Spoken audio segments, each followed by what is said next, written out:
Madam, এই যে গর্ভাবস্থায় মায়ের যত্নের বিষয়টি আসলে কতটুকু গুরুত্বপূর্ণ?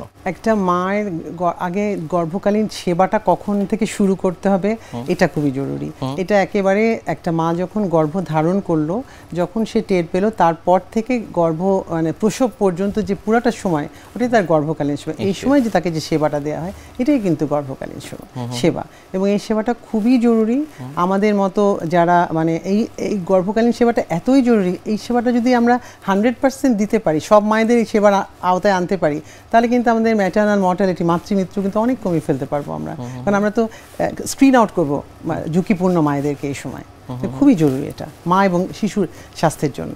অ্যান্টিনেটাল কেয়ার সেটি আসলে কখন থেকে শুরু হয়? মা যখন টের পেলো যে সে গর্ভ ধারণ করেছে, তারপরেই সে একজন চিকিৎসকের শরণাপন্ন হতে পারে। কিন্তু আমাদের মতো একটা মানে উন্নয়নশীল দেশ, যেখানে সব মায়েদের পক্ষে কিন্তু এই সেবাতে আসার আওতায় আসা সবসময় রেগুলার একদম গর্ভ ধারণ করেছে এটা টের পেতেই অনেক মায়ের, আমাদের মায়েদের শিক্ষার হার অত ভালো না, টের পায় না। সেই ক্ষেত্রে আমাদের যেমন ওয়ার্ল্ড হেলথ অর্গানাইজেশন যেটা করেছে যে 16 সপ্তাহ পর্যন্ত একবার সে আসবে, 24 থেকে 28-এর মধ্যে সে একবার আসবে, 32-এ একবার, 36-এ একবার, অ্যাটলিস্ট আসতেই হবে এই 4 বার। আচ্ছা, এটা একটা মাকে একটা বিরাট প্রোটেকশন দিবে। তার ঝুঁকিপূর্ণ আমি গর্ভটাকে স্ক্রিন আউট করতে পারবো। সেবাটা মায়ের স্বাস্থ্য এবং তার গর্ভস্থ শিশুর স্বাস্থ্যের ব্যাপারেও কিন্তু আমরা অনেক সচেতন হতে পারবো যে ঠিকমতো গর্ভস্থ শিশুটা বেড়ে উঠছে কিনা।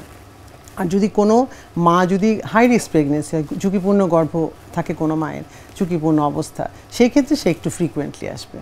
মাসে মাসে আসলো, 15 দিন পর পর, কখনো প্রয়োজন হলে প্রতি সপ্তাহেও আসতে হতে পারে। এইটা আরেকটা যেটা আপনি জানতে চাচ্ছিলেন যে গর্ভস্থ মানে হয় কি, একটা মা যখন গর্ভ ধারণ করেছে, সে টের পেয়েছে, তখনই সে তার, আমাদের দেশে কিন্তু চমৎকার স্বাস্থ্য ব্যবস্থা আছে, হয়তো আমাদের মায়েরা সবাই সেভাবে জেনে উঠছে না। আমাদের কিন্তু স্যাটেলাইট ক্লিনিক, তারপরে যে উপস্বাস্থ্য কেন্দ্র, থানা স্বাস্থ্য কেন্দ্র, ডিস্ট্রিক্ট হসপিটাল, মেডিকেল কলেজ, সব জায়গায় কিন্তু আমাদের গর্ভবতী মায়েদের সেবার ব্যবস্থা আছে। যে তার সুবিধা মতো তার নিকটবর্তী স্বাস্থ্যকেন্দ্রে যাবে।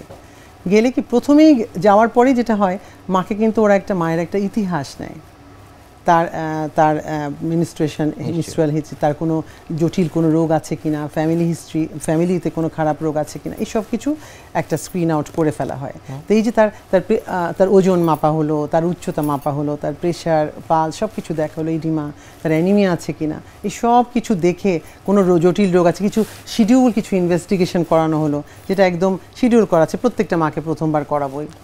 তো তাহলে তার কোনো ঝামেলা, কোনো যদি রোগ থাকে, সেটা কিন্তু আমরা এখানে পেয়ে যাবো ইনভেস্টিগেশন করে। তারপর তাকে আমরা কিছু খাদ্য, কিছু সাপ্লিমেন্টারি আয়রন বা যখন যেটা ক্যালসিয়াম, ওগুলো দিয়ে দেবো, এবং খাদ্যাভ্যাস সম্পর্কে, তার যে প্রসবকালীন যে তার একটা প্রস্তুতি, সেটা সম্পর্কে তাকে কিন্তু কাউন্সিলিং করে দেওয়া হয়, ইভেন ব্রেস্ট ফিডিং সম্পর্কে।